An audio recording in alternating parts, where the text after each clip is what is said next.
Welcome to Just Say It, the English podcast for beginners and everyday learners. Today we're going out to eat and learning how to order food in English. You'll hear real restaurant phrases repeat after us and build confidence for your next meal. Ready? Let's begin. Welcome, curious minds. Today we're embarking on a genuinely useful deep dive. We're tackling something we all do, ordering food in English. Absolutely. It seems simple, but, it can sometimes feel a bit tricky. Yeah, like trying to read a menu written in some kind of secret code sometimes. Exactly. But whether you're traveling, just dining out locally, or, aiming to boost your practical English, ordering a meal confidently, that's really empowering. Totally. And we've pulled together a great mix of sources today. We've got real-world dialogues, common phrases, some cultural pointers. Oh, and even some food idioms later on, right? To spice things up. You got it. A little extra flavor for your conversations. So our mission today really is to boil down all the essential bits for you. The goal is that you can walk into pretty much any restaurant, cafe, food truck, wherever, and feel totally prepared. We're going to unpack those key phrases, make sense of menu jargon. Demystify it a bit. Yeah, and touch on those cultural things like tipping that can make a real difference. Think of this as your shortcut, your guide to speaking naturally and confidently when you get hungry at an English-speaking place. From grabbing a quick burger. Right, to maybe handling a more complex multi-course meal. We want to make sure you have the right words for basically any situation. Okay, sounds good. So get ready to add some really practical, ready-to-use stuff to your English toolkit. Let's dig in. The building blocks essential phrases for ordering. Okay, let's start at the absolute beginning, the building blocks. How do you actually, tell someone what you want to eat? Right. Seems basic, but nailing this makes everything else smoother. Yeah, because there are polite ways, natural ways, and maybe ways to avoid. Definitely. This is foundational for anyone navigating dining in English. Our sources show several really common, polite phrases that work almost anywhere. Okay, let's hear them. So first up, you've got, can I have the, or can I get the? Ah, okay. I hear, can I get a lot? Is that casual? It can feel slightly more informal, yeah, especially in American English. But honestly, both are perfectly polite, especially if you tack on a please at the end. Gotcha. So can I get the classic burger, please? Spot on. Or can I have a large coffee, please? Works perfectly. Okay, what else? Then there's I'll have the. This one's super common. I'll have the beer. It's direct, shows you've made your decision, but it's still polite. Like if the server's waiting, you could say, okay, I'll have the steak medium rare, please. Makes sense. Less hesitation. Exactly. Now, if you want to be a bit more formal or just very clearly polite, you can use I would like that. Which often gets shortened, right, to I'd like. Precisely. I'd like the... It's always a safe bet. Yeah. Very courteous. I'd like the grilled salmon with a side salad, please. You can't go wrong with that one. Good default, maybe. Definitely a good default. Okay. And then for, let's say, maximum politeness, maybe a slightly more upscale place, or if you're making a special request, Yeah. you might use, may I have, that's quite deferential. Oh, okay. Like, may I have some more water, please? Exactly. It's very polite, maybe a touch more formal than the others. Okay, so those are the main ways to phrase the request. Let's do a quick practice for our listener. Good idea. Let's start with maybe the most common casual one. Can I get? Okay. So just repeat after me. Can I get? Pause for repetition. Great. Now try it with something. Can I get a coffee? Pause for repetition. Excellent. Now let's try the slightly more formal, I would like, contracted. Repeat. I'd like. Pause for repetition. Good. And with an item, I'd like the pizza. Pause for repetition. Perfect. Having those ready really helps. So, okay, if I'm at, say, a fast food counter using, can I get a large iced vanilla latte, please? Or I'd like a cheeseburger and fries, please. That's totally fine. Absolutely spot on. Clear, polite, get the job done. But what about, sometimes you hear people just state the item. Yeah. Like they walk up and say, Big Mac, no pickles, please. Is that okay? Or is it rude? That's a great question. It really hinges on context and tone. Right. If the server has already kicked things off, if they've said, what can I get for you today? Or, hi, are you ready to order? Yeah. Then just stating the item followed by please is usually perfectly fine, especially in those faster places, coffee shops, casual diners. Because they asked you first. Exactly. It's like you're directly answering their question. So a New Orleans iced coffee, please, or everything bagel with scallion cream cheese, please. It actually shows you're ready and efficient, which servers in busy spots often appreciate. Okay, that makes sense. It's part of the flow. Right. But if you just walk up and bark Big Mac Mm-hmm. without any context or a please, that could sound abrupt. You know, what's really interesting here is how politeness isn't just the words. It's like this whole interaction, this subtle social dance. Can you unpack that a bit more? Like the why behind using would or could. That's such a crucial point. In English, especially in American English, politeness often gets wrapped up in indirectness. Indirectness, how so? Well, using the conditional tense, those words like would or could is a key example. When you say, could I have some water, please? Instead of give me water, you're softening it. Right. It's not a command. Exactly. You're not demanding it. You're politely asking if it's possible for you to have it. It makes the request less direct, less demanding. And that's consistently seen as more polite because, well, it shows respect for the server's role and their autonomy in the situations, like acknowledging they're doing something for you. And then that's their job. Even those are jobs, that subtle linguistic cue. Conversely, those really direct phrases like, give me a coffee or I want a burger, they just lack that softening layer. And can sound rude. Yeah, they really can. Yeah. Especially without a please or if your tone is sharp.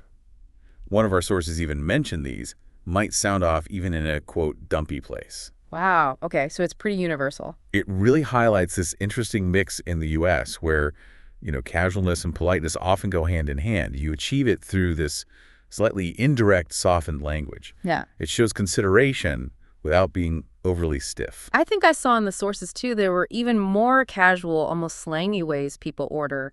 Something like, I'm going to do the, where does that fit in? Oh, yeah, that's an interesting one. You definitely hear it, particularly in American English, maybe more among younger folks or in like really hip, very casual spots. I'm going to do the cheeseburger. Right, instead of I'll have the cheeseburger.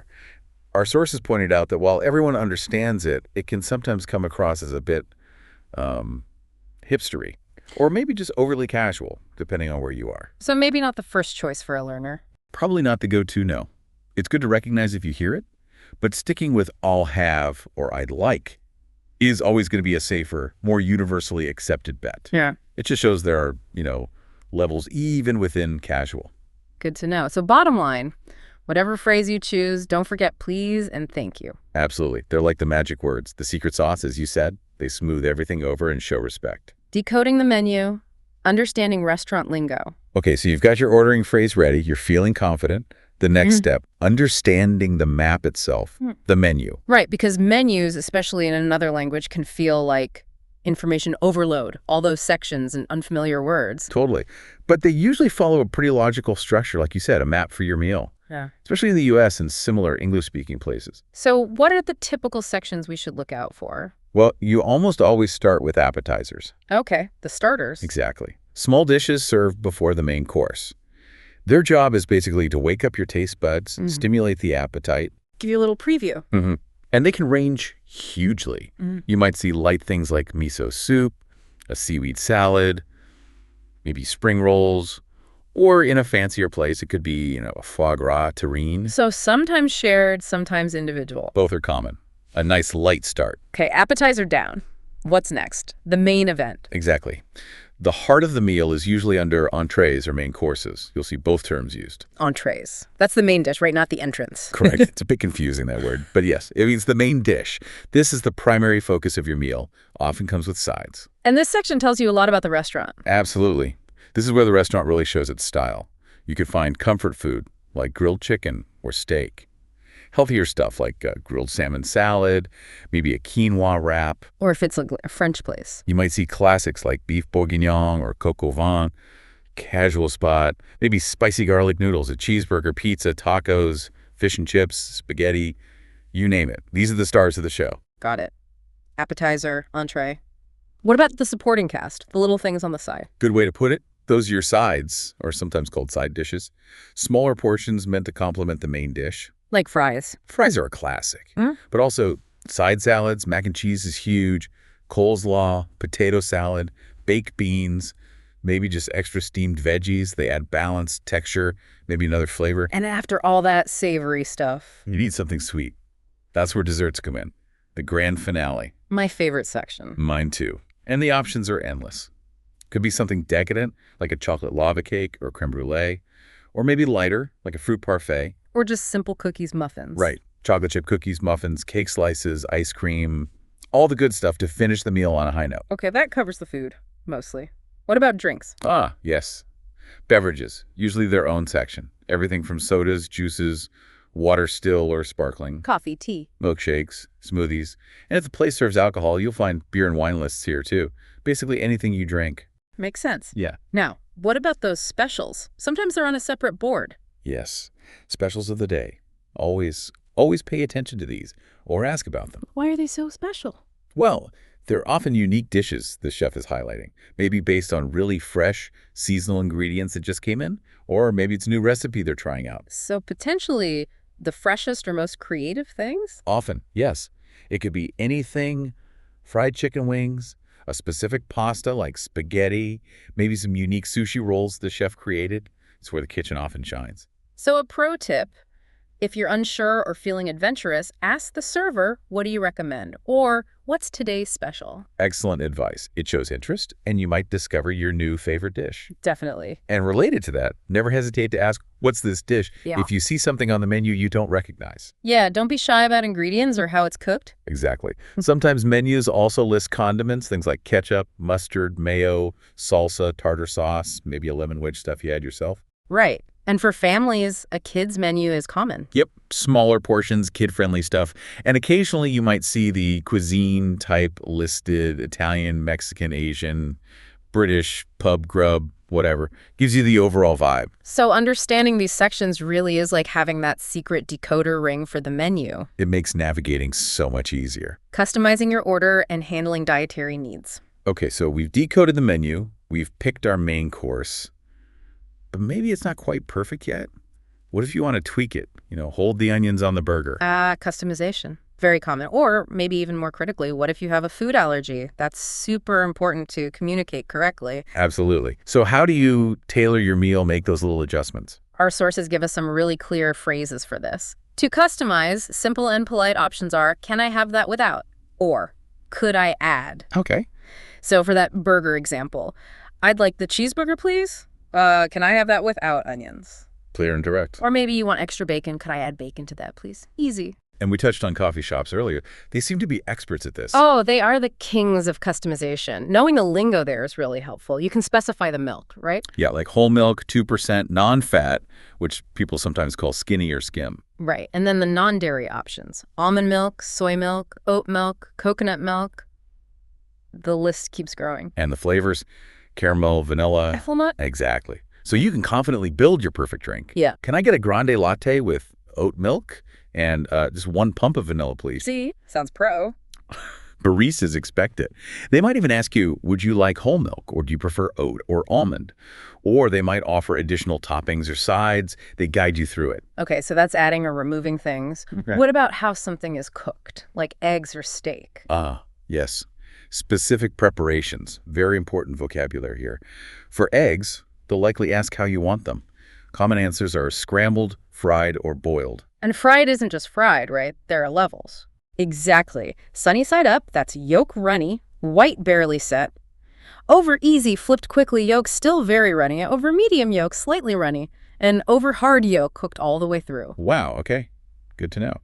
And steak. Steak is always a question of doneness. You'll hear rare, cool red center, medium rare, warm red center, very popular. Medium, pink center. Medium well, just a little pink. Or well done, no pink at all. Knowing your preference there is key. Absolutely. Even simpler things, like ordering a bagel, they might ask toasted or fresh. Right. And toppings. We mentioned no onions, but what about adding things? Totally. For a hamburger, you specify with cheese, lettuce, tomato, tacos, maybe onions and cilantro. You can ask for extra ketchup for fries, whipped cream on a milkshake. Even protein powder in a smoothie. Yep. All about making it yours. Confidently stating these preferences, it's actually a sign of conversational fluency. Shows you know what you want and how to ask for it. Okay, this is great for getting your order perfect, but let's circle back to the really serious stuff. Dietary restrictions and allergies. How do you handle that safely and clearly? This is critical. For medical needs, you have to be explicit. Saying something like, I'm on a diet, is one thing that's usually about preference. Right. But for an allergy or intolerance, you need stronger language. I'm allergic to ingredient. is the And standard. I'm allergic to peanuts. Exactly. And if it's severe, potentially life-threatening, our sources strongly recommend using the word severely. I'm severely allergic to peanuts. Why severely? It immediately signals the seriousness to the staff. It tells them this isn't just a dislike, it's a potential medical emergency, and they need to take extra precautions, maybe use clean utensils, check ingredients meticulously. That makes total sense. Right. Safety first. What about general dietary choices like vegetarianism? Also important to state clearly, I'm a vegetarian means no meat, poultry, or fish. I'm a vegan is stricter, no animal products at all, including dairy, eggs, sometimes even honey. Or you could be more specific, I don't eat meat, or I don't eat dairy. Can you just ask if options exist? Absolutely. Asking, is there a vegetarian option available? Or do you have any vegan options? Or are there gluten-free options? Is perfectly normal. And servers are usually helpful. Generally, yes. They're trained to handle these requests and want you to be safe and happy. Don't ever hesitate to ask follow-up questions if you're unsure. Does this sauce contain nuts? Is the soup made with chicken broth? Is this cooked in a shared fryer? Your health is the top priority. Okay, let's practice stating an allergy clearly. This is important. Good idea. Let's use the phrase I'm allergic to. Repeat after me, I'm allergic to. Pause for repetition. Now add an ingredient. Let's use nuts. Repeat, I'm allergic to nuts. Pause for repetition. And for a severe allergy, I'm severely allergic to nuts. Pause for repetition. Being able to say that clearly and confidently is really vital. Navigating different dining environments. Okay, so we've got the phrases, we know how to customize, Yeah. but, ordering feels different depending on where you are. Ordering at a noisy fast food joint isn't the same vibe as a quiet, fancy restaurant. Absolutely right. The formality, the pacing, even the specific phrases used, they can all shift quite a bit. It's like adjusting your communication style for the room. Like different dialects of restaurant English. Kind of. Knowing these subtle differences helps you blend in and feel more comfortable. So let's break down a few common environments. First up, fast food restaurants. Okay, the quick spots. Drive-thrus, counters. Exactly. Think efficiency. You walk up or speak into the box, and you'll likely hear, can I take your order? Or maybe, what can I get for you today? Very direct. And your response should be pretty direct, too. Usually, yeah. I'd like a hamburger, a small Coke, please. Quick and clear, and be ready for the upsell. Ah, yes. Would you like fries with that? Or would you like to make it a meal with fries and a drink? Or they might just suggest adding fries or a drink. It's part of their script. Think McDonald's, Taco Bell, In-N-Out, that kind of place. Very transactional. Got it. Next, coffee shops. They feel like their own little world sometimes. They really do. We mentioned the crazy customization. They also often have those unique sizes, right? Starbucks with tall, grande, venti instead of small, medium, large. Yeah, I gotta learn the lingo. The baristas might greet you with something like, what can I get started for you? Or, hi, what can I get for you? And when you're waiting, listen for next in line or who's next. And they often ask for your name. Very common. Can I get a name for the order? So they can yell it out when your triple shot, non-fat, extra hot latte is ready. Think Blue Bottle, Starbucks, local cafes, bustling, friendly, usually quite fast-paced. Okay. What about somewhere you sit down, but it's not, super formal, like a diner or a pub? Right, your casual cafes, diners, bistros, and pubs. These are definitely more relaxed. You sit down, someone comes to your table. And they might give you more time. Exactly. They might ask, are you ready to order? Or do you need a few more minutes? Or start with drinks. Would you care for any drinks with your meal? And the conversations feel more relaxed, too. Yeah, you might overhear friends deciding, how about sandwiches? Or what do you fancy? It's less rushed. Examples from the sources included places like the diner nearby, Mario's Pizza, or your local Chinese takeout like Golden Dragon. More conversational, slower pace. Okay. Now for the other end of the spectrum. The really fancy places. Fine dining and Michelin-starred restaurants. This is where things get noticeably more upscale, and the language follows suit. More formal. Much more formal, much more polished. You'll likely be greeted by a host or hostess who seats you.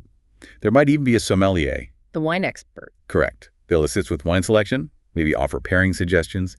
The person serving you is usually called a server, maybe waiter or waitress, but the whole interaction is very refined. And the language reflects that. Definitely. Expect highly polite phrases. You might say, good evening. We would appreciate your recommendation for a white wine. Or the server might begin with, "May I offer you aperitifs to start?"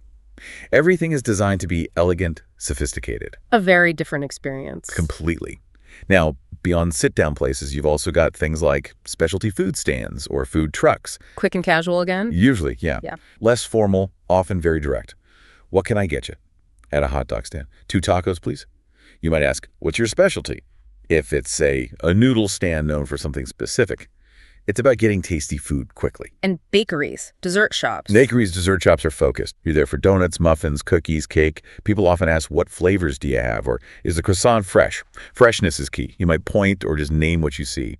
It's interesting, too, how that phrase, "for here" or "to go," pops up so much, especially in those fast casual places like coffee shops. Yes. For here or to go. Super common, super important distinction. So to go means You're taking it with you, eating or drinking it elsewhere. It'll come in disposable containers, maybe a bag, maybe a cup carrier for drinks. for people on the move. Exactly. And for here, Means you're staying, eating it right there. right. So they'll often use real plates, mugs, silverware, if appropriate. It tells the staff how to package your order and manage the dining space. Simple question, but it directs the whole service flow. Cultural nuances, tipping, and takeaway. Okay, moving beyond just the words. There are these cultural expectations, things that are just done, especially in the U.S., that are really important to know when you're dining out. Right, navigating these can make things way less awkward. And the big one, the one everyone asks about for the U.S., is tipping. It can feel like a real hot potato if you're not used to it. It really can. Tipping is, well, it's deeply ingrained in the U.S. restaurant culture. It's absolutely expected. And the standard amount is. The general guideline, what's expected for good service, is 15% to 20% of the total bill before tax. 15 to 20%. Yeah. Okay. And it's crucial to understand why. It's not just a little extra thank you. In the U.S., for many servers, tips make up a significant, sometimes the majority, portion of their income.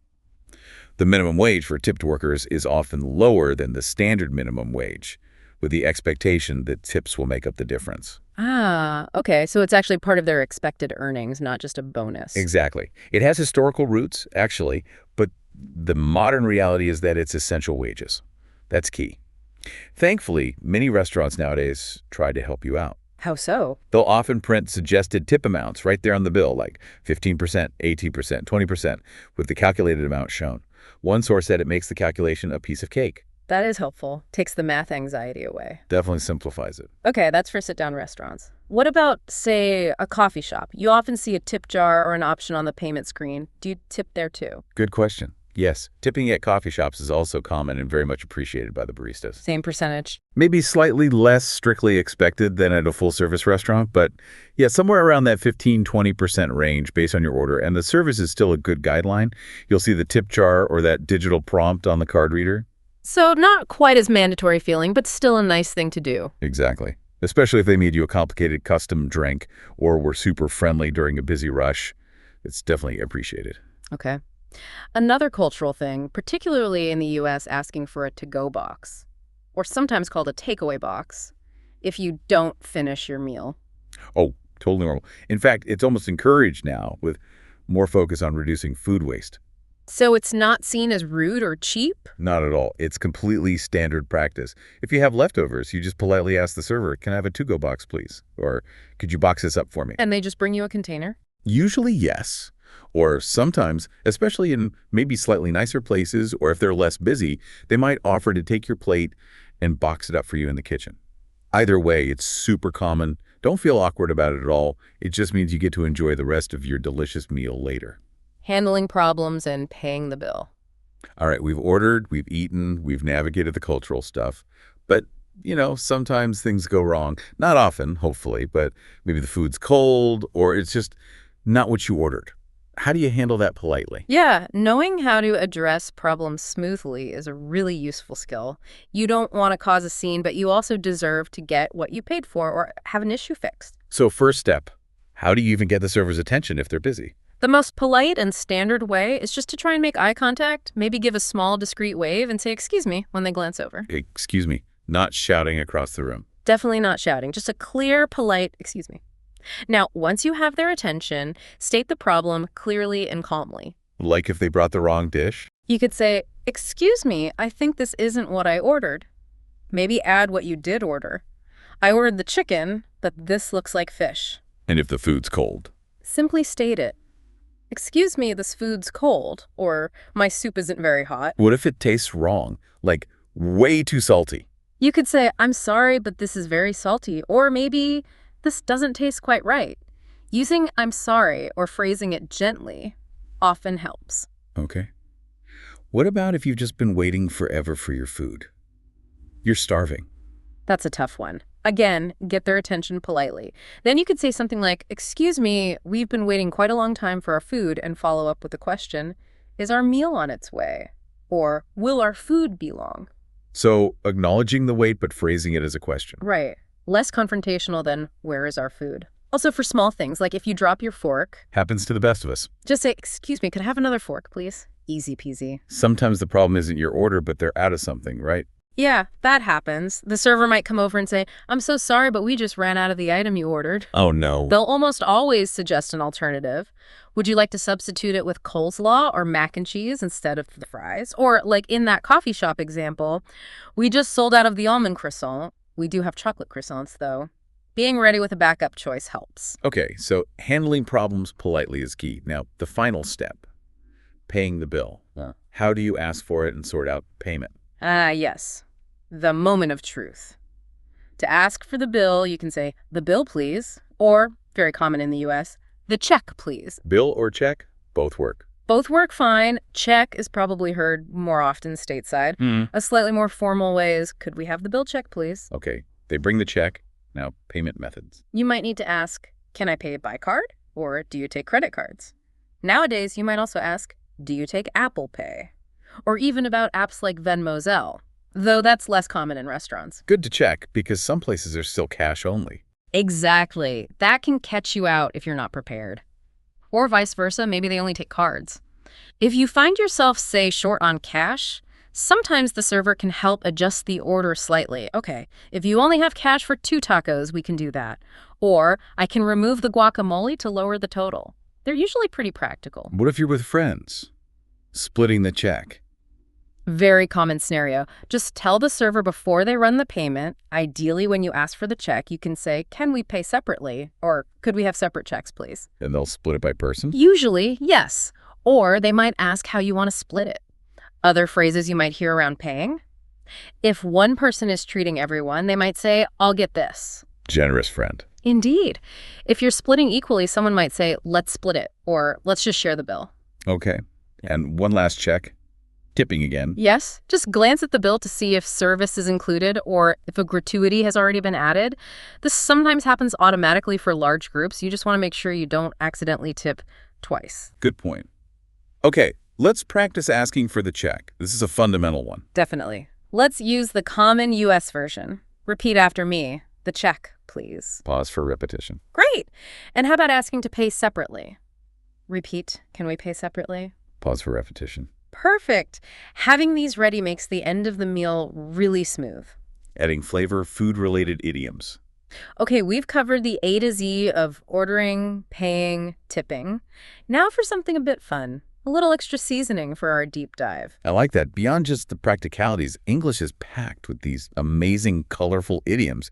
And surprisingly, a huge number of them are related to food. It's true. Like a whole secret menu of expressions. Learning them can make your English sound so much more natural, more native-like. Absolutely. You probably won't use these while ordering, but they pop up all the time in everyday conversation talking about food or just life. They add personality. So let's sample a few juicy ones from the sources. Let's do it. How about a piece of cake?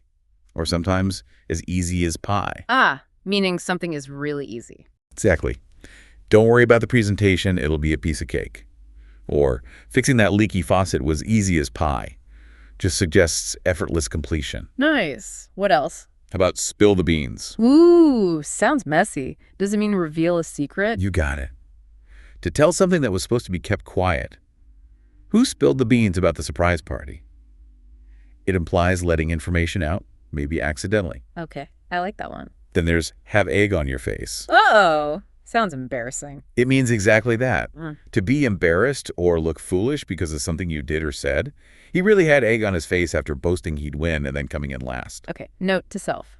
Avoid egg on face. Good plan. How about bread and butter? Like a staple food. Yeah. So maybe your main source of income. Precisely.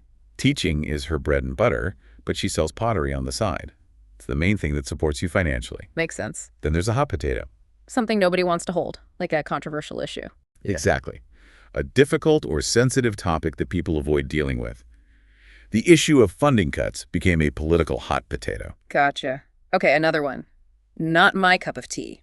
Ah, a classic polite refusal. It just means something you don't particularly like or aren't interested in. So instead of saying, I hate opera, you could say, Opera?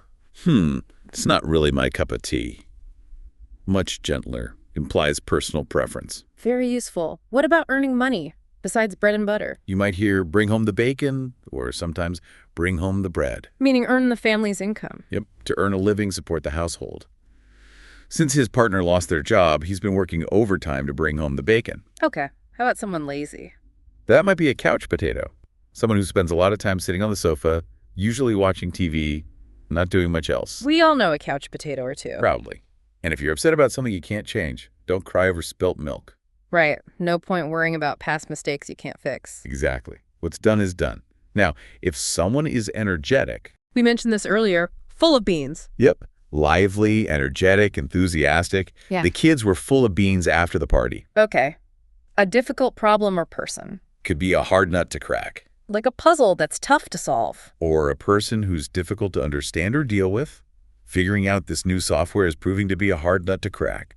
What about just chatting casually? You might be chewing the fat. Chewing the fat, really? Yeah. It means having a long, informal, relaxed conversation.